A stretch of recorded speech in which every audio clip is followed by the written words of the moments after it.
Telangana rising ను ఎవరు ఆపలేరు, కొందరు సాధ్యమా అన్నారు.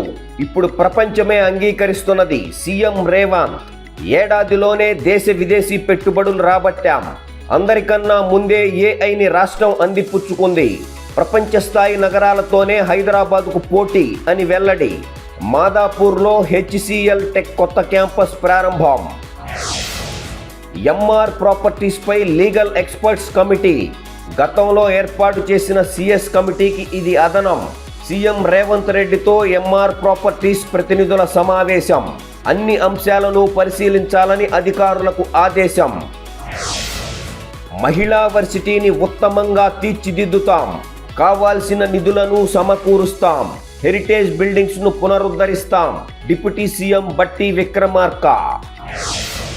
సీట్లన్నీ మనవే, రాష్ట్రంలోని బీటెక్ వృత్తి విద్యా కోర్సుల్లో ఏపీ కోటా ఎత్తివేత, రాష్ట్ర ప్రభుత్వం ఉత్తర్వులు. 85% లోకల్, 15% అన్రిజర్వ్డ్. రాబోయే విద్యా సంవత్సరం నుంచి అమలు. ముగిసిన విభజన చట్టం 10 ఏళ్ల నిబంధన. రాష్ట్రానికి 40, ఏపీకి 20 టీఎంసీలు. 2 రాష్ట్రాల అవసరాలకు కృష్ణా బోర్డు కేటాయింపులు. ప్రస్తుతం సాగర్, శ్రీశైలంలో అందుబాటులో 60 టీఎంసీలు. నీటిని పొదుపుగా వాడుకోవాలని 2 రాష్ట్రాలకు సూచన. ఏపీకి 16 టీఎంసీలే ఇవ్వాలని తెలంగాణ డిమాండ్.